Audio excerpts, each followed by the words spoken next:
ತೆಲಂಗಾಣ ಆಂಧ್ರ ಮಹಿಳೆಯರ favourite KG sale ಈಗ ನಮ್ಮ ರಾಯಚೂರದಲ್ಲಿ. ಕೆಜಿ ಸೀರೆಗಳ ಆರಂಭಿಕ ಬೆಲೆ ಕೇವಲ 150 ರೂಪಾಯಿಗಳು ಮಾತ್ರವೇ. ಚೆನ್ನೈ ಶಾಪಿಂಗ್ ಮಾಲ್ ನಲ್ಲಿ ಕೆಜಿ ಶಾಪಿಂಗ್ ಅಂದ್ರೆ ಶಾಪಿಂಗ್ ಕೆಜಿಗಳಲ್ಲಿ, ಸಂತೋಷ ಟನ್ನುಗಳಲ್ಲಿ. The Chennai shopping mall, station road, opposite public garden, Raichur.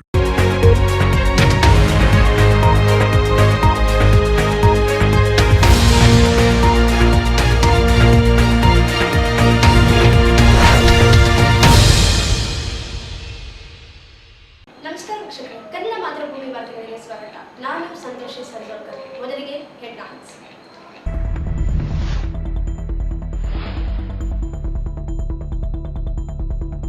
Shri ಪಂಚಾಕ್ಷರಿ ಗವಾಯಿಗಳ ಪುಣ್ಯಸ್ಮರಣೆ, ಸಂಗೀತ ಸಮ್ಮೇಳನ, ಶ್ರೀ ಕಲ್ಲಯ್ಯ ಅಜ್ಜಾಚಾರಣೆ, ತುಲಾಭಾರ.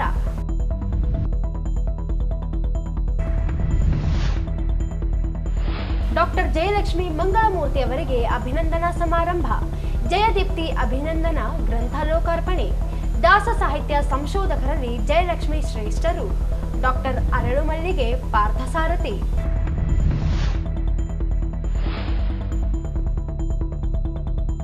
ಹೊಸಮನೆ ಪ್ರಕಾಶನದಿಂದ ಪ್ರಶಸ್ತಿ ಪ್ರದಾನ, ಕನ್ನಡ ಭಾಷಾ ಅಸ್ಮಿತೆ ಉಳಿಸಿಕೊಳ್ಳುವುದು ಅಗತ್ಯ, ಎನ್ ನಾಗರಾಜ್.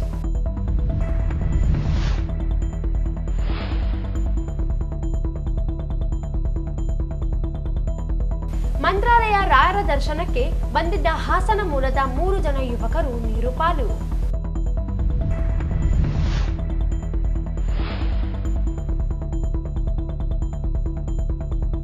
ಡೊಂಗರಾಂಪೂರು ಗ್ರಾಮಸ್ಥರ ನಿದ್ದೆಗೆಡಿಸಿದ ಚಿರತೆ ಕೊನೆಗೂ ಬೋನಿಗೆ. ವಾರ್ತೆಗಳ ವಿವರ.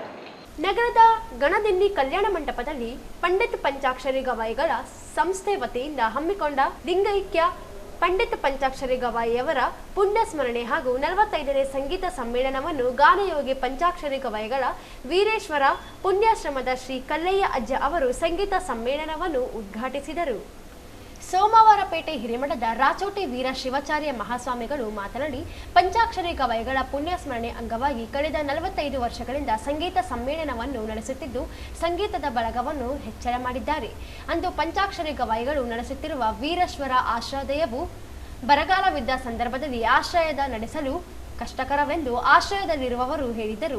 ಆಶ್ರಯದಲ್ಲಿದ್ದ ಮಕ್ಕಳನ್ನು ಅವರ ಮನೆಗೆ ಕಳುಹಿಸುವುದು ಸೂಕ್ತವೆಂದು ಹೇಳಿದರು. ಆದರೆ ಪಂಚಾಕ್ಷರಿ ಗವಾಯಿಗಳು, ನಮ್ಮಲ್ಲಿ ಸಂಗೀತದ ಸಲಕರಣೆಗಳಿವೆ, ಅವುಗಳ ಮೂಲಕ ಮನೆ ಮನೆಗೆ ತೆರಳಿ ಭಿಕ್ಷೆ ಬೇಡಿಯಾದರೂ ಆಶ್ರಯ ನಡೆಸೋಣ, ಅದು ಆಗದಿದ್ದರೆ ಅವುಗಳನ್ನು ಮಾರಿಯಾದರೂ ಆಶ್ರಯ ನಡೆಸೋಣವೆಂದರು. ಅಂದಿನಿಂದ ಸಂಗೀತದ ಕಾರ್ಯಕ್ರಮಗಳು ಎಲ್ಲೆಡೆ ನಡೆಯುತ್ತಾ ಸಾಗಿವೆ ಎಂದರು. ಅವರೆಲ್ಲರನ್ನ ಒಟ್ಟುಗೂಡಿಸಿ ಶಿವಪುತ್ರಯ್ಯ ಸ್ವಾಮಿ ಆಗಿರ್ಬೋದು, ಸದಾಶಿವಪ್ಪ ಎಲ್ಲರನ್ನು ಒಡವಟ್ಟಿ ನರಸಿಂಹರು ಒಳಗೊಂಡು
ಉಳ್ಳವರು ನೀನು ಮೋಸ ಹೋದೆನೋ ಭಕ್ತಿ ರಸವ ಬಿಟ್ಟು, ಶೇಷಶಯನ ಶ್ರೀ ಪುರಂದರ ವಿಠಲನೇ ದಾಸರ ಸಂಘ ಇತ್ತು ಸಲಹೋಯನ್ನ ಎನ್ನುವಂತೆ ಇಂಥ ಒಂದು ಸಂಘವನ್ನ ಸಿಗಬೇಕಾದ್ರೂ ಕೂಡ ಪೂರ್ವ ಜನ್ಮದ ಪುಣ್ಯ ಇದ್ದಾಗ ಮಾತ್ರ ಸಿಗಲಿಕ್ಕೆ ಸಾಧ್ಯ ಅಂತಕ್ಕಂಥ ಮಾತನ್ನು ಹೇಳಿ, ಇನ್ನು ಅಜ್ಜನವರ ಬಗ್ಗೆ ಹೇಳಬೇಕಾದ್ರೆ ಎಷ್ಟು ಹೇಳಿದ್ರು ಕೂಡ ಕಡಿಮೆನೆ. ತನಗಾಗಿ ತನ್ನವರಿಗೋಸ್ಕರವಾಗಿ ಬದುಕಲೇ ಇಲ್ಲ ಪಂಚಾಕ್ಷರಿ ಗವಾಯಿಗಳಾಗಲಿ, ಪುಟ್ಟಯ್ಯ ಅಜ್ಜವರಾಗಲಿ. ನಾನು ಮೊದಲೇ ಹೇಳಲ್ಲ, ಗದಗಲ್ಲಿ, ರಾಯಚೂರಲ್ಲಿ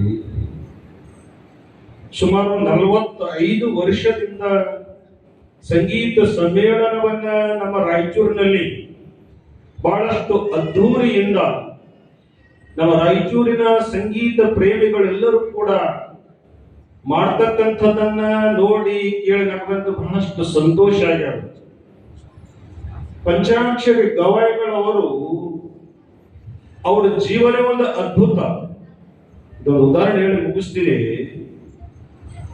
ಪಂಚಾಕ್ಷರಿ ಗವಾಯಿಗಳವರು ವೀರೇಶ್ವರ ಪುಣ್ಯಾಶ್ರಮ ನಡೆಸು ಮುಂದ ಬರಗಾಲ ಬಿದ್ದಿತ್ತಂತ. ಬರಗಾಲ ಅವಾಗ ಯಾರೋ ಬಂದು ಪಂಚಾಕ್ಷರಿ ಗವಾಯಿಗಳನ್ನ ಹೇಳ್ತಾರಂತೆ, ಬುದ್ಧಿ ಅಜ್ಜರ ಬರಗಾಲ ಬಂದೈತ್ರಿ, ಆಶ್ರಮ ನಡೆಸೋದು ಬಹಳ ಕಷ್ಟ ಆಗತ್ತದ, ವಿದ್ಯಾರ್ಥಿಗಳಿಗೆ ಪ್ರಸಾದ ಮಾಡಿಸೋದು ಬಹಳ ಕಷ್ಟ ಆಗತ್ತದ್ರಿ, ಎಲ್ಲಾ ವಿದ್ಯಾರ್ಥಿಗಳನ್ನ ಅವ್ರವ್ರ ಊರಿಗೆ ಕಳಿಸ್ಬಿಡಮ್ರಿ ಅಜ್ಜರ ಅಂತೇಳಿ ಪಂಚಾಕ್ಷರಿ ಗವಾಯಿಗಳಿಗೆ ಅಂದಾಗ ಅವಾಗ ಸತ್ತು ಬದುಕಿದವರು ಪಂಚಾಕ್ಷರಿ ಗವಾಯಿಗಳು. ಹುಟ್ಟು ಮತ್ತು ಸಾವು ನಮ್ಮದಲ್ಲ, ಬದುಕು ಮಾತ್ರ ನಮ್ಮದು, ಬದುಕಿದ್ದಾಗ ಮಾಡಿದ ಕಾರ್ಯ ಬಹುದೊಡ್ಡದು ಎಂದರು. ಕಿರ್ಯ ಬೃಹನ್ಮಠದ ಶ್ರೀ ಶಾಂತಮಲ್ಲ ಶಿವಾಚಾರ್ಯ ಮಹಾಸ್ವಾಮಿಗಳು ಮಾತನಾಡಿ, ಕಳೆದ 45 ವರ್ಷಗಳಿಂದ ಸಂಗೀತ ಸಮ್ಮೇಳನ ನಡೆಸಿಕೊಂಡು ಬಂದಿರುವ ಪಂಚಾಕ್ಷರಿ ಗವಾಯಿಗಳ ಸಂಸ್ಥೆ ನಡೆಸುತ್ತಾ ಬಂದಿದೆ. ಅಂದಿನಿಂದ ಇಲ್ಲಿಯವರೆಗೆ ಸಂಗೀತ ಸಮ್ಮೇಳನಕ್ಕೆ ಹೆಚ್ಚಿನ ವೆಚ್ಚವಾಗುತ್ತಿದ್ದು, ಜಿಲ್ಲೆಯಲ್ಲಿ ಸಂಗೀತದ ಸಮ್ಮೇಳನ ಮುಂದುವರೆಸಲು ದಾನಿಗಳು ತಮ್ಮ ದೇಣಿಗೆಯನ್ನು ಹೆಚ್ಚಿಸಬೇಕು. ಮುಂದಿನ ದಿನಗಳಲ್ಲಿ ಸಂಗೀತ ಸಮ್ಮೇಳನವನ್ನು ಹೆಚ್ಚು ಬೆಳೆಯಬೇಕು ಎಂದರು. ಸಂಗೀತ, ಪ್ರವಚನ, ಪುರಾಣ ಕಥೆಗಳು, ಪುಸ್ತಕಗಳು ಪೆಟ್ಟಿಗೆಯಲ್ಲಿ ಕೊಳೆಯುತ್ತಿವೆ. ಇದೀಗ ಅವುಗಳಿಗೆ ಜೀವ ತುಂಬಿಸುವ ಕೆಲಸ ಸಂಗೀತ ಕಲಾವಿದರು ಮಾಡುತ್ತಿದ್ದಾರೆ ಎಂದರು. 45 ವರ್ಷಗಳ ನಾವೆಲ್ಲ ಚಿಕ್ಕವರಿದ್ದೇವೆ. ವೀರಭದ್ರೇಶ್ವರ ದೇವಸ್ಥಾನದ ಹಿಂದೆ ರಂಗಮಂದಿರದಲ್ಲಿ ಜನವೋ ಜನ. ಬೆಳತನ 8-10 ಗಂಟೆ ಆದರೂ ಕೂಡ ತೇರು ಒಂದೇ ಬಾಕಿ ಇರ್ತಾ ಇದೆ. ಪರಮ ಪೂಜ್ಯ ಪುಟ್ಟರಾಜ ಗವಾಯಿಗಳವರು ಹಿಂದಿನ ದಿವಸ ಆಗಮಿಸಿ ನಮ್ಮ ಗಣದಿನಿ ಚೆನ್ನಪ್ಪ ಅವರ ಮನೆಯಲ್ಲಿ ವಾಸ್ತವ್ಯವನ್ನು ಹೂಡಿ ಅವತ್ತು ಕಾರ್ಯಕ್ರಮವೆಲ್ಲ ಮುಗಿಸಿಕೊಟ್ಟು ಬೆಳಗಿನ ಮಂಗಲ ಸಂಗೀತದಲ್ಲಿಯೂ ಕೂಡ ಭಾಗವಹಿಸಿ ಅವರು ಇಲ್ಲಿಂದ ಗಬ್ಬರಿಗೆ ಹೋಗಿ ಮತ್ತೆ ಬೇರೆ ಕಡೆ ಪ್ರಯಾಣ ಮಾಡ್ತಾ ಇದ್ರು. ಅಂಥ ಸುದೀರ್ಘವಾಗಿರ್ತಕ್ಕಂಥ ರಾಯಚೂರು ಜಿಲ್ಲೆಯಲ್ಲಿ 45 ವರ್ಷದ ಆಯುಷ್ಯವನ್ನು ಕಂಡಿರ್ತಕ್ಕಂತಹ ಈ ಸಂಗೀತ ಸಮ್ಮೇಳನ ಹಿಂದೆ ಮಾಡಿಕೊಂಡು ಬಂದಷ್ಟು ಅಷ್ಟು ಸಲೀಸಾಗಿಲ್ಲ. ಇವತ್ತಿನ ದಿವಸ ಪರಿಸ್ಥಿತಿ ಬದಲಾವಣೆ ಆಗಿರುವುದರಿಂದ 51,000 ರೂಪಾಯಿ ನಿಧಿ ಸಂಗ್ರಹ ಇದ್ದಾಗ ಮಾಡಿಕೊಂಡು ಬಂದಿರತಕ್ಕಂತಹ ಕಾರ್ಯ ಈಗ 50 ಲಕ್ಷ ಆದರೂ ಕೂಡ ಕಮ್ಮಿ ಬೀಳುತ್ತದೆ. ಅಂತಹ ಒಂದು ಸಂದಿಗ್ಧ ಪರಿಸ್ಥಿತಿಯಲ್ಲಿ ನಾವು ಮತ್ತು ಬೂದಿಬಸವೇಶ್ವರ ಶಿವಾಚಾರ್ಯ ಶ್ರೀಗಳವರು ಮೊದಲು 1,000 ರೂಪಾಯಿ ಇದ್ದದನ್ನು 5,000 ರೂಪಾಯಿ ಮಾಡಿದೆವು. 5,000 ರೂಪಾಯಿ ಇದ್ದದನ್ನು 11,000 ರೂಪಾಯಿ ಮಾಡಿದೆವು. 11 ಇದ್ದದನ್ನ 21 ಮಾಡಿದೆವು. ಯಾಕಂತ ಕೇಳಿದ್ರೆ ಇದು ಏನಿಗಂತ ಹೋಗ್ಬೇಕು. ಈಗ ವೆಂಕಟೇಶ್ ಆಲ್ಕೋಡ್ ಅವರು ಹೇಳಿದ ಹಾಗೆ 5 ಲಕ್ಷ ಇದ್ದದ 11 ಲಕ್ಷ ಆಗಿದೆ, 25 ಲಕ್ಷ ಮಾಡಬೇಕು, ಅದನ್ನ 50 ಲಕ್ಷ ಮಾಡಬೇಕು ಅಂತ ತಿಳ್ಕೊಂಡು ಹೇಳಿದ್ರು. ಆದ್ರೆ ಎಲ್ಲರ ಸಹಕಾರ ಬೇಕು. ನೀವೆಲ್ಲ ಈಗಾಗಲೇ ಕೊಟ್ಟಿದ್ದೀರಿ. ಕೊಟ್ಟವರು ಅದನ್ನೇ ಆ ಸಂಖ್ಯೆಯನ್ನ ಮುಂದುವರಿಸುವುದಕ್ಕಾಗಿ ನಿಮ್ಮ ಹೆಸರಿನ ಮೇಲೆ 5,000 ಇದ್ದದ 11,000 ಮಾಡ್ರಿ, 11,000 ಇದ್ದದವ್ರು 21,000 ಮಾಡ್ರಿ. ಇಂತಹ ಜವಾರಿ ಸಂಗೀತ ಬೆಳಿಬೇಕಾದ್ರೆ ನಿಮ್ಮೆಲ್ಲರ ಸಹಕಾರ ನಿಜವಾಗಿ ಇದ್ರೆ ಮಾತ್ರ ಇದು ಕಾರ್ಯ ಪೂರ್ಣಗೊಳ್ಳಲಿಕ್ಕೆ ಸಾಧ್ಯತೆ ಇದೆ ಎನ್ನುವಂತಹ ಮಾತನ್ನ. ಇಂದಿನ ಸಂಗೀತಗಳು ಮನುಷ್ಯ ಮನಸ್ಸು ಬುದ್ಧಿ ಕೆಡುತ್ತದೆ. ಇಂತಹ ಸಂಗೀತ ಸಮ್ಮೇಳನಗಳ ಮೂಲಕ ಮನುಷ್ಯನ ಮನಸ್ಸಿನ ಆನಂದ ಉಂಟು ಮಾಡುತ್ತದೆ ಎಂದರು. ವೀರಶೈವ ಮಹಾಸಭಾ ಜಿಲ್ಲಾಧ್ಯಕ್ಷ ಚಂದ್ರಶೇಖರ್ ಪಾಟೀಲ್ ಮಿರ್ಜಾಪುರ್ ಮಾತನಾಡಿ, ಸಂಗೀತ ಸಮ್ಮೇಳನದಿಂದ ಮನುಷ್ಯನ ಮನಸ್ಸಿನ ಆನಂದ ನೀಡುತ್ತದೆ. ಕಳೆದ 45 ವರ್ಷಗಳಿಂದ ಸಂಗೀತ ಸಮ್ಮೇಳನ ನಡೆಸುತ್ತಾ ಬಂದು ಪೂಜ್ಯರ ಶ್ರದ್ಧೆ ಭಕ್ತಿಯನ್ನು ಮತ್ತಷ್ಟು ಹೆಚ್ಚಿಸಿದ್ದಾರೆ. ಸಂಗೀತ ಯಶಸ್ಸಿಗೆ ಕಾರಣೀಭೂತರಾಗಿದ್ದಾರೆ ಎಂದರು. ಈ ವೇಳೆ ಜಿಲ್ಲೆ ಮತ್ತು ವಿವಿಧ ರಾಜ್ಯಗಳಿಂದ ಬಂದ ಸಂಗೀತ ಕಲಾವಿದರು ಸಂಗೀತ ಸಮ್ಮೇಳನದಲ್ಲಿ ಭಾಗವಹಿಸಿದ್ದರು. ಒಂದು ಸಹೃದಯಗಳು ಈ ಒಂದು ಕಾರ್ಯಕ್ರಮದ ಗಬ್ಬೂರಿನಿಂದ ಪ್ರಾರಂಭವಾಗಿ ರಾಯಚೂರಿನ ಸುರೇಶ್ ಅಸ್ಕಿಹಾಳ್ ಅವರು ಮತ್ತು ಅವರ ತಂಡ ನಿರಂತರವಾಗಿ ಕಾರ್ಯಕ್ರಮವನ್ನು ಮುಂದುವರಿಸಿಕೊಂಡು ಬರ್ತಾ ಇರೋದು ಅತ್ಯಂತ ಶ್ಲಾಘನೀಯ ಕೆಲಸ. ಅವರಿಗೆ ಪೂಜ್ಯರಲ್ಲಿ ಇರ್ತಕ್ಕಂಥ ಒಂದು ಶ್ರದ್ಧೆ, ಭಕ್ತಿ, ಪ್ರೀತಿ, ಗೌರವ ಮತ್ತು ಆತ್ಮಬಲದ ಶಕ್ತಿ ನಿರಂತರವಾಗಿ ನಡೆಸಿಕೊಂಡು ಈ ಕಾರ್ಯಕ್ರಮವನ್ನ ಬರ್ತಾ ಇರೋದು ಅತ್ಯಂತ ಸಂತೋಷಕರ ಸಂಗತಿ. ಇದು ಹೇಗೆ ಈಗ ವೆಂಕಟೇಶ ಆಲ್ಕೋಡ್ ಅವರು ಹೇಳಿದ ಹಾಗೆ ಇದಕ್ಕೆಲ್ಲ ಸಹಾಯ ಸಹಕಾರವನ್ನು ನೀಡ್ತಕ್ಕಂಥ ಅನೇಕ ಭಕ್ತಾದಿಗಳು ನಮ್ಮ ರಾಯಚೂರು ಜಿಲ್ಲೆಯಲ್ಲಿ. ನಮ್ಮ ರಾಯಚೂರು ಜಿಲ್ಲೆ ಅನೇಕ ಸಂಗೀತ ಕಲಾವಿದರ ಸಂತರ ಎಲ್ಲ ಒಂದು ಸಂಗಮ ಆಗಿದೆ. ಎಡೆತರ ನಾಡು ಅಂತಕ್ಕಂಥ ರಾಯಚೂರು ಜಿಲ್ಲೆಯಲ್ಲಿ ಅನೇಕ ಸಂಗೀತ ಪ್ರೇಮಿಗಳು ಇದ್ದಾರೆ. ಅನೇಕ ಕಾರ್ಯಕ್ರಮಗಳು ಯಶಸ್ವಿಯಾಗಿ ನಡೆದುಕೊಂಡು ಬರಲಿಕ್ಕೆ ಎಲ್ಲ ತಾವೇನು ಮುಂದೆ ಕುಳಿತಿದ್ದೀರಿ. ನಿಮ್ಮಂತವರ ಸಹಕಾರ ಕೂಡ ಇದಕ್ಕೆ ಅತ್ಯಂತ ಅವಶ್ಯಕ ಆಗಿದೆ. ಇಲ್ಲಿವರೆಗೂ ಕೂಡ ಆ ಸಹಕಾರವನ್ನು ನೀಡಿ ಎಲ್ಲರಿಗೂ ಪ್ರೋತ್ಸಾಹ ನೀಡ್ತಕ್ಕಂಥ ತಮ್ಮೆಲ್ಲ ಸಹೋದರಿ ಮನಸ್ಸುಗಳಿಗೆ ಕೂಡ ನಮಸ್ಕಾರಗಳನ್ನು ತಿಳಿಸಿ ಇಲ್ಲಿ ನಮ್ಮನ್ನ ಕರೆದು ವಿಶಿಷ್ಟ ಕಾವ್ಯ, ವಿಶಿಷ್ಟ ಚಿಂತನೆಗಳನ್ನು ಹಾಗೂ ವೇದ ಉಪನಿಷತ್ತುಗಳನ್ನು ಪಂಕ್ತಿಯೊಂದಿಗೆ ಜೋಡಿಸುವ ಶ್ರೇಷ್ಠ ಕೆಲಸವನ್ನು ಮಾಡಿ ಜಯಲಕ್ಷ್ಮಿ ಮಂಗಳಮೂರ್ತಿ ಅವರು ದಾಸ ಸಾಹಿತ್ಯದ ಮಹಿಳಾ ಸಾಹಿತಿಗಳ ಸಾಲಿನಲ್ಲಿ ಶ್ರೇಷ್ಠ ಸಾಲಿನಲ್ಲಿದ್ದಾರೆ ಎಂದು ಅಂತಾರಾಷ್ಟ್ರೀಯ ದಾಸ ವಿದ್ವಾಂಸ ಡಾಕ್ಟರ್ ಅರಳು ಮಲ್ಲಿಗೆ ಪಾರ್ಥಸಾರಥಿ ಅಭಿಪ್ರಾಯಪಟ್ಟರು. ಅವರಿಂದು ನಗರದ ಪಂಡಿತ ಸಿದ್ದರಾಮ ಜಂಬರದಿನ್ನಿ ರಂಗಮಂದಿರದಲ್ಲಿ ದಾಸೋತ್ಸವ ಸಮಿತಿ ಹಾಗೂ ಜಯದೀಪ್ತಿ ಅಭಿನಂದನಾ ಸಮಿತಿಯಿಂದ ಹಮ್ಮಿಕೊಂಡಿದ್ದ ದಾಸ ಸಾಹಿತ್ಯ ಚಿಂತಕರು ರಾಜ್ಯೋತ್ಸವ ಪ್ರಶಸ್ತಿ ಪುರಸ್ಕೃತೆ ಡಾಕ್ಟರ್ ಜಯಲಕ್ಷ್ಮಿ ಮಂಗಳಮೂರ್ತಿ ಅವರ ಜಯದೀಪ್ತಿ ಅಭಿನಂದನಾ ಗ್ರಂಥ ಲೋಕಾರ್ಪಣೆಗೊಳಿಸಿ ಮಾತನಾಡಿದರು. ಅಚ್ಚ ಕನ್ನಡದ ಕಾರ್ಪರದ ಪಚ್ಚ ಕರ್ಪೂರದಿಂದ ಇಳೆಗೆ ಇಳಿದು ಬೆಳೆದ ದೇವ ಬೆಳಕು ಜಯಲಕ್ಷ್ಮಿ ಅವರಾಗಿದ್ದು, ಕಾರ್ಪೂರದ ಖುಷಿಯ ಅಜ್ಜ ಹಚ್ಚಿದ ಜ್ಯೋತಿಯಾಗಿದ್ದಾರೆ. ಆಚಾರ್ಯ ಪರಂಪರೆಗೆ ಜಯ ತಂದಿರುವ ಮಂಗಳದ ಮೂರ್ತಿಯಾಗಿದ್ದಾರೆ ಎಂದರು. ಜಯಲಕ್ಷ್ಮಿ ಅವರು ಜಿಲ್ಲೆಯಲ್ಲಿ ದಾಸ ಸಾಹಿತ್ಯ ಪರಂಪರೆಯನ್ನು ಬೆಳೆಸುವಲ್ಲಿ ಅಗ್ರಗಣ್ಯರಾಗಿದ್ದು, ಅವರದ್ದು ನುಡಿದಿದ್ದೆಲ್ಲ ಅಮೃತವಾಣಿಯಾಗಿದ್ದು, ದಾಸ ಚಿಂತನೆಯನ್ನು ಜೀವನ ಸೌಂದರ್ಯವನ್ನಾಗಿಸಿಕೊಂಡು ದಾಸ ಕೀರ್ತನೆಯನ್ನು ಸ್ವರ ಮಾಧುರ್ಯವನ್ನಾಗಿಸಿಕೊಂಡಿದ್ದಾರೆ. ದಾಸ ಸಾಹಿತ್ಯ ಎಂಬುದು ಜಯಲಕ್ಷ್ಮಿ ಮಂಗಳಮೂರ್ತಿಯವರ ತೊಡೆಯ ಮೇಲಾಡುವ ಕೂಸು ಇದ್ದಂತೆ ಎಂದು ತಿಳಿಸಿದರು.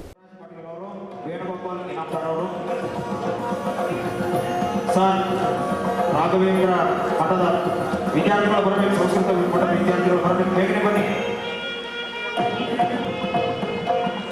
ದೀಪ ಬೆಳೆಸುವ ಸಂದರ್ಭದಲ್ಲಿ ವೇದಘೋಷವನ್ನ ಶ್ರೀ ರಾಘವೇಂದ್ರ ಸ್ವಾಮಿಗಳ ಮಠದ ದಾಸ ಸಾಹಿತ್ಯದ ವಿಶ್ವವಿದ್ಯಾಲಯ, ದಾಸ ಸಾಹಿತ್ಯದ ಡಿಶಕ್ತಿ ಅವರು, ನರಸಿಂಹರೆಡ್ಡಿಯವರು, ಜಯಣ್ಣ ಸರ್ ಅವರು ಜೊತೆಗಿದ್ದಾರೆ. ಇವರೆಲ್ಲರಿಗೆ ಪುಸ್ತಕವನ್ನು ನೀಡಬೇಕಾಗಿ ಕೊಡಲಾಗ್ತಾ ಇದೆ.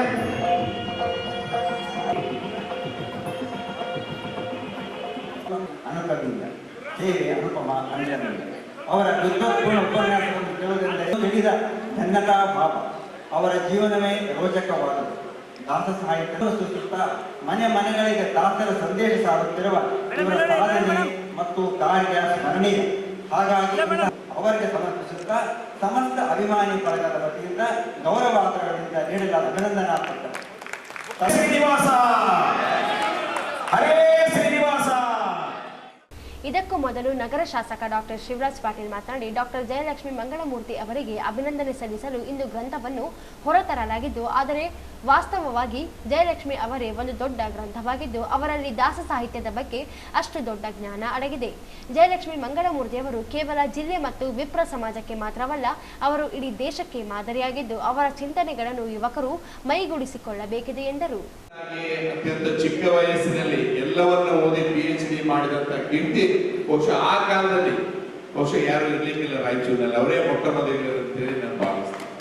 ಮತ್ತು ಇವರು ಒಂದು ಗ್ರಂಥ, ಇವ್ರ ಬಗ್ಗೆ ಯಾರಿಗೂ ಏನು ಹೇಳಬೇಕಾಗಿಲ್ಲ. ಹೆಚ್ಚಿನದು ಇವ್ರ ಬಗ್ಗೆ ನಾವು ಯುವಕರು ಮತ್ತು ನಾವೆಲ್ಲರೂ ತಿಳ್ಕೊಂಡು ಅವ್ರ ಮಾರ್ಗದರ್ಶನದಲ್ಲಿ ನಡೆದಾಗ, ಯಾಕಂದ್ರೆ ಅವರು ದೇವದುರ್ಗದವರೇ, ಇವ್ರ ತಂದೆಯವ್ರ ಬಗ್ಗೆ, ಇವ್ರ ಕುಟುಂಬದ ಬಗ್ಗೆ ಎಲ್ಲರಿಗೂ ಗೊತ್ತು. ಯಾರಿಗೂ ಗೊತ್ತಿಲ್ಲಾರ್ದಂತೇನಿಲ್ಲ. ಅಂದಿನ ಕಾಲದಲ್ಲೇ IAS ನ ಹಿರಿಯ ಅಧಿಕಾರಿಗಳಾಗಿ ಅವ್ರ ತಂದೆಯವರು ಈ ನಾಡಿಗೆ ಸೇವೆ ಸಲ್ಲಿಸಿದ್ರು. ಮಹಾನ್ ವ್ಯಕ್ತಿಗಳು. ಇವತ್ತು ಜಯಾಚಾರ್ ಅಂದ್ರೆ ಬಹುಶಃ ಕರ್ನಾಟಕದಲ್ಲಿ ಹುಲಿ ಅಂತಲೇ ಅಂದಿನ ಕಾಲದಲ್ಲಿ ಶುರುವಾಗಿದೆ.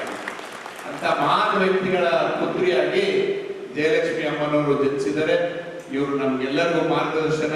ನಮ್ಮ ಯುವಕರು ಇವರ ಸಿಂಪ್ಲಿಸಿಟಿ, ಇವರ ಅತ್ಯಂತ ಸೌಮ್ಯ ಸ್ವಭಾವ ಇವೆಲ್ಲವನ್ನು ನೋಡಿ ಕಲಿಬೇಕು ನಾವು. ಇವತ್ತು ಏನೋ ಎತ್ತು ಇರಂಗಿಲ್ಲ, ಆದ್ರೆ ತೋರಿಸ್ಕೊಳ್ಳೋರು ಜಾಸ್ತಿ ಇರ್ತಾರೆ. ಆದ್ರೆ ಇವರು ಎಲ್ಲವನ್ನು ಇದ್ದು ಯಾವುದೂ ಜಗತ್ತಿಗೆ ತೋರಿಸ್ತಿಲ್ಲ. ಜಗತ್ತು ಇವತ್ತು ಅವರನ್ನು ನೋಡುವಂತ ಮಾಡಿದಂತ ಏಕೈಕ ವ್ಯಕ್ತಿ ಈ ಕಾರ್ಯಕ್ರಮದ ಕಣ್ಮಣಿಗಳು ನಮ್ಮ ಜಯಲಕ್ಷ್ಮಿ ಅಮ್ಮನವರಂದ್ರೆ ತಪ್ಪಾಗಲಿಕ್ಕಿಲ್ಲ. ಇವತ್ತು ನನಗೆ ಅನೇಕ ಕಾರ್ಯಕ್ರಮಗಳಿವೆ, 4 ಕಾರ್ಯಕ್ರಮಗಳು ಒಟ್ಟಿಗಿದೆ. ಬಹುಶಃ ಇವತ್ತು ವಿಶೇಷವಾದ ದಿನ. ಇವರು ಬಹುಶಃ ಇವತ್ತು ನನಗೆ ಬಹಳ ದುಃಖ ಆಯ್ತು. ವಿಪ್ರ ಸಮಾಜ ಮಾತ್ರ ಇವ್ರನ್ನ ಸನ್ಮಾನ ಮಾಡಬಾರದು, ಎಲ್ಲ ಸಮಾಜದವರು ಸೇರಿ ಇವ್ರನ್ನ ಸನ್ಮಾನ ಮಾಡಿದಾಗ ಮಾತ್ರ ಇದಕ್ಕೊಂದು ಅರ್ಥ ಬರ್ತದೆ ಅಂತ ಹೇಳಿ ನನ್ನ ಅನಿಸಿಕೆ. ನಿಜವಾಗ್ಲೂ ಇವತ್ತೆಲ್ಲ ಜಾತಿ ವ್ಯವಸ್ಥೆಯ ಸುಳಿಯಲ್ಲಿ ನಾವೆಲ್ಲರೂ ಸಿಕ್ಕಿಬಿದ್ದಿದ್ದೀವಿ. ಇವತ್ತು ಎಲ್ಲರೂ ಸಿಕ್ಕಿಬಿದ್ದು ನಮಗೆ ನಮ್ಮವರನ್ನೇ ಸೀಮಿತ ಮಾಡುವಂತ ಕೆಲಸ ಸಮಾಜದಲ್ಲಿ ಆಗ್ತಾ ಇರೋದು ಬಹಳ ಖೇದದ ವಿಷಯ ಅಂತ ಹೇಳಿ ನಾನು ಭಾವಿಸ್ತೀನಿ. ಯಾಕೆಂದ್ರೆ ಇವರು ರಾಯಚೂರಿನ ಎಲ್ಲ ಜನಾಂಗದ ಆಸ್ತಿ, ಒಬ್ಬ ಜನಾಂಗದಕ್ಕೆ ಸೀಮಿತವಾದಂತಹ.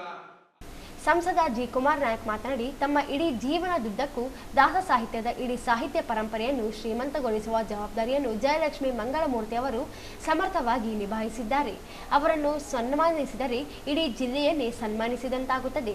ಭಕ್ತಿ ಮಾರ್ಗವೆಂಬುದು ಶ್ರೇಷ್ಠವಾದದ್ದು. ಭಕ್ತಿ ಪರಂಪರೆ ನಶಿಸಲು ಸಾಧ್ಯವಿಲ್ಲ. ಮನುಷ್ಯ ಮತ್ತು ಭಗವಂತ ಇರುವವರೆಗೂ ಭಕ್ತಿ ಪರಂಪರೆ ಇದ್ದೇ ಇರುತ್ತದೆ ಎಂದು ತಿಳಿಸಿದರು.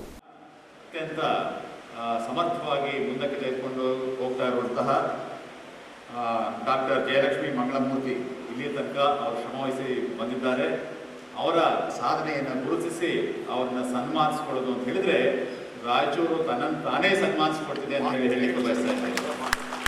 ಭಕ್ತಿ ದಾಸರಲ್ಲಿ ಹಲವಾರು ದಾಸರು, ಹೆಚ್ಚಿನ ಮಟ್ಟಿಗಿನ ದಾಸರು ಈ ರಾಯಚೂರಿನಲ್ಲೇ ಹೆಜ್ಜೆ ಕಟ್ಟಿದವರು ಅನ್ನುವ ಒಂದು ಅಮೋಘವಾದಂಥ ಮಾತನ್ನ ನಾನು ಈಗ ಕೇಳಿದೆ. ಬಹಳ ಸಂತೋಷವಾಯಿತು. ಅಂತಹ ಒಂದು ಪುಣ್ಯ ವಿಶೇಷ ಇವತ್ತಿನ ದಿವಸದ ಕೆಲಸ ಅಂತ ಹೇಳಿ ನಾನು ತಿಳ್ಕೊಂಡಿದ್ದೇನೆ. ನಿಮ್ಮೆಲ್ಲರಿಗೂ ಗೊತ್ತಿರುವಂಥದ್ದೇ, ಕೆಲವೊಮ್ಮೆ ಗೊತ್ತಿದ್ರೂ ಕೂಡ ನಾವು ಒಳಗಾಗ್ತೀವಿ ಅಥವಾ ಆತಂಕಗಳ ಒಳಗಾಗ್ತೀವಿ. ಎಲ್ಲಿ ಈ ಭಕ್ತಿ ಪರಂಪರೆ ನಡೆಸಿ ಹೋಗ್ತದೋ ಅಂತ ಹೇಳಿ. ಭಕ್ತಿ ಪರಂಪರೆ ಹೇಗೆ ನಡೆಸಲಿಕ್ಕೆ ಸಾಧ್ಯ? ಅದು ನಮ್ಮ ಭಗವಂತನೇ ಶ್ರೀಕೃಷ್ಣನೇ ಹೇಳಿಬಿಟ್ಟಿದ್ದಾನೆ.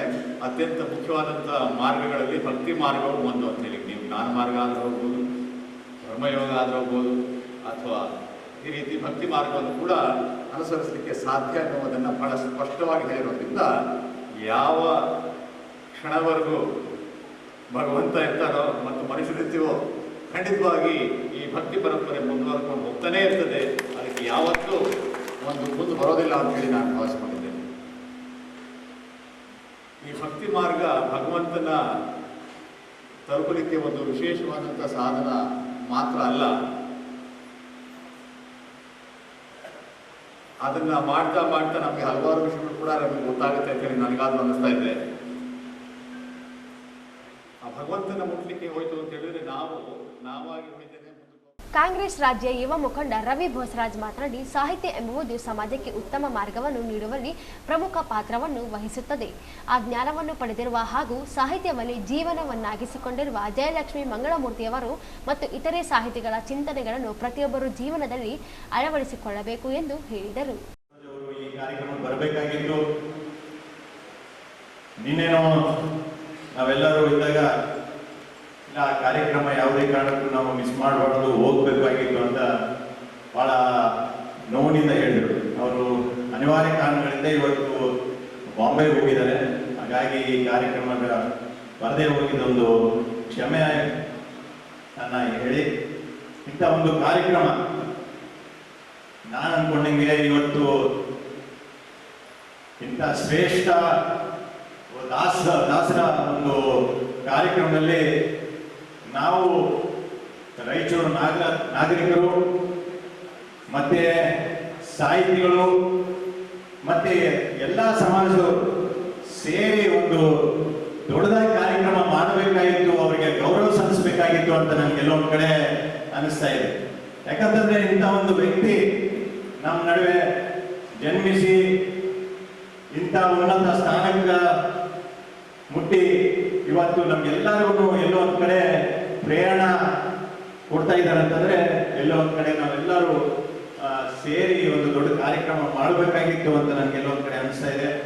ಆದ್ರೂ ಇವತ್ತು ಇಂಥ ಒಂದು ಪುಣ್ಯ ತಾಯಿ ಇವತ್ತು ಈ ಒಂದು ಕಾರ್ಯಕ್ರಮದಲ್ಲಿ ನಾವೆಲ್ಲರೂ ಸೇರಿ ಈ ಒಂದು ಕಾರ್ಯಕ್ರಮ ಮಾಡ್ತಾ ಇದ್ದೀವಿ. ನಾನು ಹೇಳೋದಿಷ್ಟೇ, ಸಾಹಿತ್ಯ ಬಹಳ ಮುಖ್ಯ ನಮ್ಮೆಲ್ಲರಿಗೂ. ಅದು ಹೇಳ್ಕೊಡೋರು ಅದಕ್ಕಿಂತ ಬಹಳ ದೊಡ್ಡ ವ್ಯಕ್ತಿಗಳು ಇವತ್ತು ನಮ್ಮ ನಡುವೆ ಇದ್ದಾರೆ. ಅವರ ಒಂದು ಜ್ಞಾನವನ್ನು ನಾವೆಲ್ಲರೂ ಪಡ್ಕೊಂಡು ಇನ್ನು ಮುಂದೆ ನಮ್ಮಲ್ಲಿನೋ ಇಂಥ ಜಯಲಕ್ಷ್ಮಿ ಮಂಗಳಮೂರ್ತಿ ಅವರು ಹುಟ್ಟಬೇಕು, ಅವ್ರ ಒಂದು ಸ್ಫೂರ್ತಿ ತಗೊಂಡು. ಈ ಸಂದರ್ಭದಲ್ಲಿ ಮಹಾನಗರ ಪಾಲಿಕೆ ಪ್ರಭಾರ ಅಧ್ಯಕ್ಷ ಸಾಜಿದ್ ಸಮೀರ್, ಬೆಂಗಳೂರು ಸಂಸ್ಕೃತ ವಿಶ್ವವಿದ್ಯಾಲಯದ ವಿಶ್ರಾಂತ್ ಉಪಕುಲಪತಿ ಪ್ರೊಫೆಸರ್ ಮಲ್ಲೇಪುರಂ ಜಿ ವೆಂಕಟೇಶ್, ದಾಸೋತ್ಸವ ಸಮಿತಿ ಅಧ್ಯಕ್ಷ ವೆಂಕಟರಾವ್ ಕುಲಕರ್ಣಿ, ಡಾಕ್ಟರ್ ಜಯಲಕ್ಷ್ಮಿ ಮಂಗಳಮೂರ್ತಿ, ಪರಿಮಳ ಅಂಬೇಕರ್, ಪಾಲಿಕೆ ಸದಸ್ಯ ಜಯಣ್ಣ, ನರಸಿಂಗರಾವ್ ದೇಶಪಾಂಡೆ, ಜಗನ್ನಾಥ್ ಕುಲಕರ್ಣಿ, ಹರೀಶ್ ಆಚಾರ್ ಕೊಪ್ಪರ್, ಹನುಮಂತರಾವ್ ಕಲ್ಲೂರ್ಕರ್, ನರಸಿಂಹಲು ವಡವಾಟಿ, ದಾನಪ್ಪ ಯಾದವ್, ಅರವಿಂದ್ ಕುಲಕರ್ಣಿ, ರಮೇಶ್ ಕುಲಕರ್ಣಿ, ರಂಗಣ್ಣ ಪಾಟೀಲ್ ಅಳ್ಳುಂಡಿ, ಡಾಕ್ಟರ್ ಪ್ರಮೋದ್ ಕಟ್ಟಿ, ವೀರ ಹನುಮಾನ್, ವೆಂಕಟೇಶ್ ಬೇವಿನ ಬೆಂಚಿ, ವೇಣುಗೋಪಾಲ್ ಇನಾಂದಾರ್, ವಿಷ್ಣು ತೀರ್ಥ ಸಿರ್ವಾರ್, ಡಾಕ್ಟರ್ ಲಕ್ಷ್ಮೀಕಾಂತ್, ವಿ ಮೋಹರೀರಾ, ಮೊಹಮ್ಮದ್ ಶಾಲಂ ಸೇರಿದಂತೆ ಇನ್ನಿತರರು ಉಪಸ್ಥಿತರಿದ್ದರು. ಈಗ ಜಾಹೀರಾತು.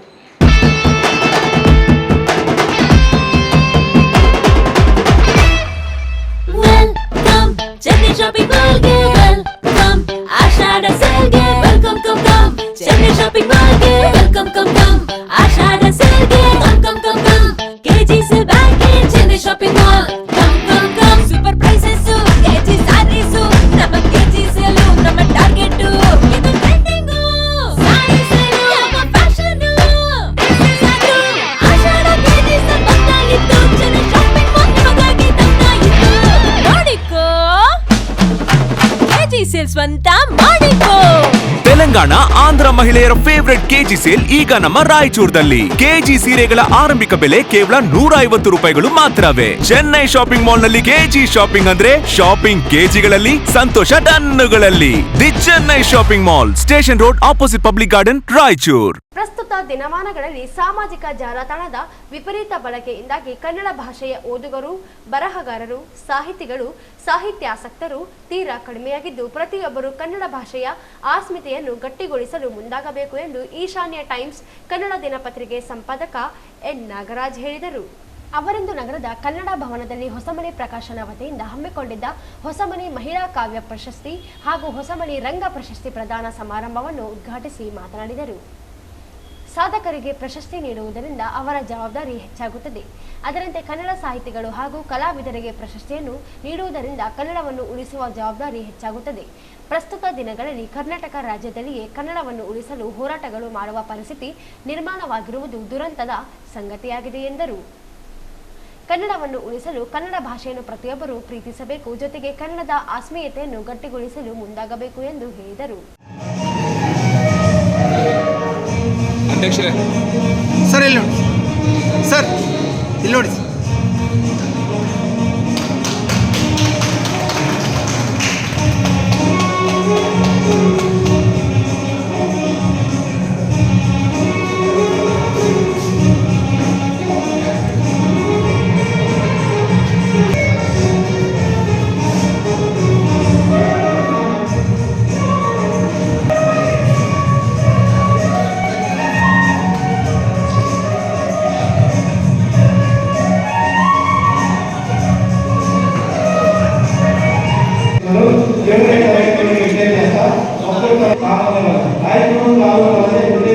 ವಿವಿಧ ತಾಲೂಕುಗಳ ಹಳ್ಳಿಗಳಲ್ಲಿ ಬಯಲಾಟ ಆಡಲಿಕ್ಕೆ ಬಂದಿದ್ದಾರೆ.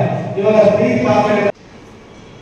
ಹೊಸಮನೆ ಪ್ರಕಾಶನ 2008ರಲ್ಲಿ ಪ್ರಾರಂಭ ಆಯಿತು ಅಂತ ಹೇಳಿದ್ದಾರೆ.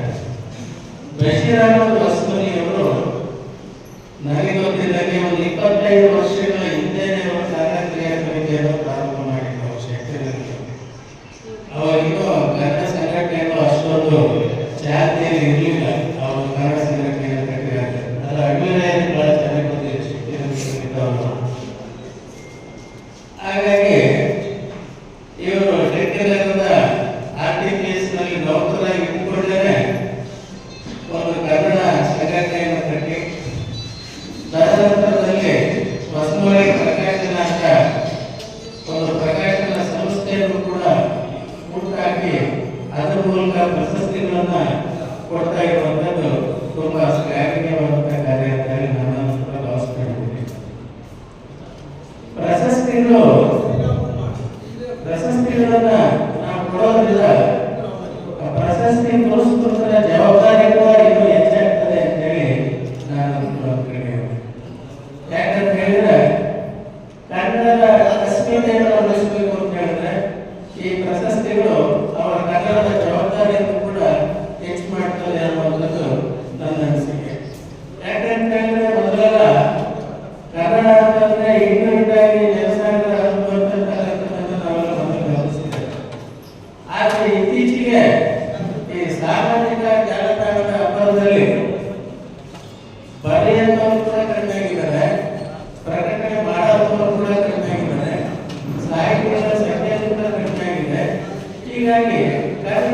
ಅಸ್ಮಿತೆಯನ್ನು ಉಳಿಸೋದಾದ್ರೆ ನಾವೆಲ್ಲ ಅಂದ್ರೆ ಬಹಳ ವಿಚಿತ್ರ ಅಂತ ಹೇಳಿದ್ರೆ ಕರ್ನಾಟಕದಲ್ಲಿ ಕನ್ನಡಕ್ಕೋಸ್ಕರ ಹೋರಾಟ ಮಾಡೋದು ವಿಚಿತ್ರ.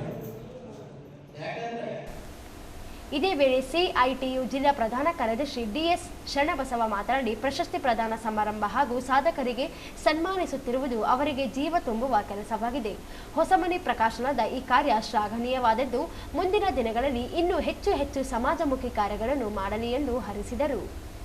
ಈ ಸಂದರ್ಭದಲ್ಲಿ ಪ್ರಕಾಶನದ ಅಧ್ಯಕ್ಷ ಬಶೀರ್ ಅಹಮದ್ ಹೊಸಮನಿ, ಜಿಲ್ಲಾ ಕನ್ನಡ ಕ್ರಿಯಾ ಸಮಿತಿಯ ಮಾಜಿ ಸಂಘಟನಾ ಕಾರ್ಯದರ್ಶಿ ರುದ್ರಯ್ಯ ಗುಣಾರಿ, ರಾಜಕುಮಾರ ಅಭಿಮಾನಿಗಳ ಸಂಘದ ಮಾಜಿ ಅಧ್ಯಕ್ಷ ಕೆ ವೀರೇಶ್, ಮಹಾತ್ಮ ಗಾಂಧೀಜಿ ಯುವ ಸಂಘದ ಮಾಜಿ ಕಾರ್ಯದರ್ಶಿ ರಮೇಶ್ ದೊಡ್ಡಮನಿ, ಕನ್ನಡ ಮಿತ್ರಕೂಟದ ಸಂಘಟನಾ ಕಾರ್ಯದರ್ಶಿ ಚಂದ್ರಶೇಖರ್ ಪಾಟೀಲ್, ಪ್ರಕಾಶನದ ಉಪಾಧ್ಯಕ್ಷೆ ಪರ್ವೀನ್ ಬೇಗಂ, ಖುಷಿ ಹೊಸಮನಿ ಸೇರಿದಂತೆ ಅನೇಕರು ಉಪಸ್ಥಿತರಿದ್ದರು. ಮಂತ್ರಾಲಯಕ್ಕೆ ರಾಯರ ದರ್ಶನಕ್ಕೆ ಬಂದಿದ್ದ ಹಾಸನ ಜಿಲ್ಲೆಯ 3 ವಿದ್ಯಾರ್ಥಿಗಳು ತುಂಬಿ ಹರಿಯುತ್ತಿರುವ ತುಂಗಭದ್ರಾ ನದಿಯಲ್ಲಿ ಮುಳುಗಿ ನಾಪತ್ತೆಯಾಗಿರುವ ಘಟನೆ ವರದಿಯಾಗಿದೆ. ಹಾಸನ ಮೂಲದ 3 ಜನ ಗೆಳೆಯರು ಸ್ನಾನಕ್ಕಂದು ತುಂಗಭದ್ರಾ ನದಿಗೆ ಇಳಿದಾಗ ನಾಪತ್ತೆಯಾಗಿದ್ದಾರೆ ಎನ್ನಲಾಗಿದೆ. ಶನಿವಾರ ಸಂಜೆ ತುಂಗಭದ್ರಾ ನದಿಯಲ್ಲಿ ಸ್ನಾನಕ್ಕೆ ಹೋಗಿದ ಸಮಯದಲ್ಲಿ ಅಜಿತ್ ವಯಸ್ಸು 19, ಸಚಿನ್ ವಯಸ್ಸು 20, ಪ್ರಮೋದ್ ವಯಸ್ಸು 20 ಕಣ್ಮರೆಯಾಗಿದ್ದಾರೆ. ಹಾಸನದಿಂದ ಜೊತೆಯಾಗಿ ಮಂತ್ರಾಲಯಕ್ಕೆ ಬಂದಿದ್ದ ವಿದ್ಯಾರ್ಥಿಗಳು ನಾಪತ್ತೆಯಾಗಿದ್ದು ಶೋಧ ಕಾರ್ಯ ಪ್ರಾರಂಭವಾಗಿದೆ. ತುಂಗಭದ್ರಾ ನದಿ ತುಂಬಿ ಹರಿಯುತ್ತಿರುವ ಕಾರಣ ಕಾರ್ಯಾಚರಣೆಗೆ ಅಡ್ಡಿಯಾಗಿದೆ. ನೀರಿನ ರಭಸಕ್ಕೆ ಕೊಚ್ಚಿಕೊಂಡು ಹೋಗಿದ್ದು ಪತ್ತೆ ಕಾರ್ಯ ಮುಂದುವರೆದಿದೆ. ತಾಲೂಕಿನ ಡೋಂಗರಾಂಪುರ ಗ್ರಾಮದ ಜನರನ್ನು ಬೆಚ್ಚಿ ಬೀಳಿಸಿದ್ದ ಚಿರತೆಯೊಂದು ಕೊನೆಗೂ ಬೋನಿಯ ಬಲಿ ಬಿದ್ದಿದ್ದು ಗ್ರಾಮಸ್ಥರು ನಿಟ್ಟುಸಿರು ಬಿಡುವಂತಾಗಿದೆ. ಕಳೆದೊಂದು ತಿಂಗಳಿನಿಂದ ಬಿಡಾರ ಹೂಡಿದ ಚಿರತೆಗೆ ಮೇಕೆ, ನಾಯಿಗಳನ್ನು ತಿಂದು ಹಾಕಿತ್ತು. ಅರಣ್ಯ ಇಲಾಖೆ ಚಿರತೆ ಹಿಡಿಯಲು ನಿರಂತರ ಶ್ರಮ ವಹಿಸುತ್ತಾರೋ ಬೋನಿಗೆ ಬಳಿಗೆ ಬಂದು ಹೋಗಿತ್ತು. ಆದರೆ ರವಿವಾರ ಮುಂಜಾನಿನ ಸಮಯದಲ್ಲಿ ಬೋನಿಗೆ ಬಿದ್ದಿದೆ. ಅರಣ್ಯ ಇಲಾಖೆ 2 ಬೋನು ಅಳವಡಿಸಿ ನಿಗಾ ವಹಿಸಲು 3 ಜನ ಸಿಬ್ಬಂದಿಯನ್ನು ಸಹ ನೇಮಿಸಲಾಗಿತ್ತು. ಕ್ಯಾಮೆರಾ ಅಳವಡಿಸಿ ನಿಗಾ ವಹಿಸಲಾಗಿತ್ತು. ಬೆಳಗಿನ ಆಹಾರಕ್ಕೆ ಬಂದಿದ್ದ 2 ವರ್ಷ ಚಿರತೆ ಬೋನಿಗೆ ಬಿದ್ದಿದೆ. ಸರಿಯಾದ ಚಿರತೆಯನ್ನು ಅರಣ್ಯ ಇಲಾಖೆ ಅಧಿಕಾರಿಗಳ ಸಮಾಲೋಚಿಸಿ ಬೇರೆಡೆ ಸಾಗಿಸಲು ಕ್ರಮಗಳು ಪ್ರಾರಂಭಿಸಲಾಗಿದೆ.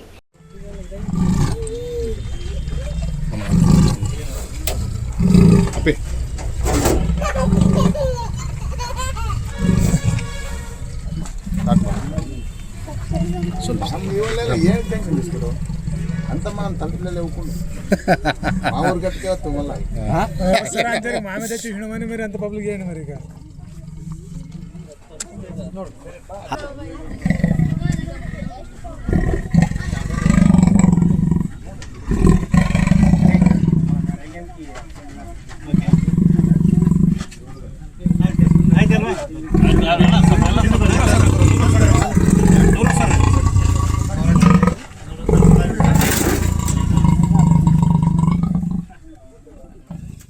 ಕಾರ್ಯಾಚರಣೆಯಲ್ಲಿ ತಾಲೂಕು ಅರಣ್ಯಾಧಿಕಾರಿ ರಾಜೇಶ್ ನಾಯಕ್ ನೇತೃತ್ವದಲ್ಲಿ ಉಪ ಅರಣ್ಯ ಅಧಿಕಾರಿ ಮೌನೇಶ್, ಅರಣ್ಯ ರಕ್ಷಕರಾದ ಯಲ್ಲಪ್ಪ, ಬಸವರಾಜ್, ವೀರೇಶ್, ಭೀಮೇಶ್, ಕನಕಪ್ಪ, ಸಂಗಮೇಶ್, ವಿಜಯ್, ಮೌನೇಶ್ ನಂದಕುಮಾರ್, ಮೌನೇಶ್ ಆಚಾರಿ, ನರಸಪ್ಪ, ಜಂಬಣ್ಣ, ಆನಂದ ಸೇರಿ ಅನೇಕರು ಇದ್ದರು. ಕೊನೆಯಲ್ಲಿ ಮತ್ತೊಮ್ಮೆ ಹೆಡ್ಲೈನ್ಸ್.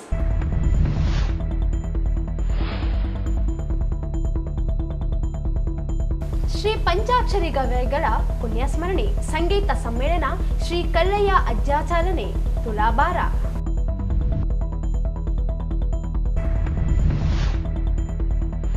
ಡಾಕ್ಟರ್ ಜಯಲಕ್ಷ್ಮಿ ಮಂಗಳಮೂರ್ತಿ ಅವರಿಗೆ ಅಭಿನಂದನಾ ಸಮಾರಂಭ, ಜಯದೀಪ್ತಿ ಅಭಿನಂದನಾ ಗ್ರಂಥ ಲೋಕಾರ್ಪಣೆ. ದಾಸ ಸಾಹಿತ್ಯ ಸಂಶೋಧಕರಲ್ಲಿ ಜಯಲಕ್ಷ್ಮಿ ಶ್ರೇಷ್ಠರು, ಡಾಕ್ಟರ್ ಅರಳುಮಲ್ಲಿಗೆ ಪಾರ್ಥಸಾರಥಿ.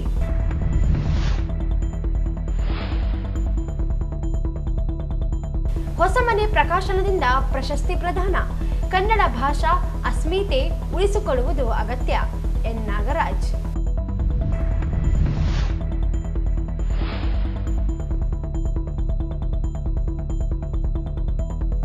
ಮಂತ್ರಾಲಯ ರಾಯರ ದರ್ಶನಕ್ಕೆ ಬಂದಿದ್ದ ಹಾಸನ ಮೂಲದ 3 ಜನ ಯುವಕರು ನೀರುಪಾಲು.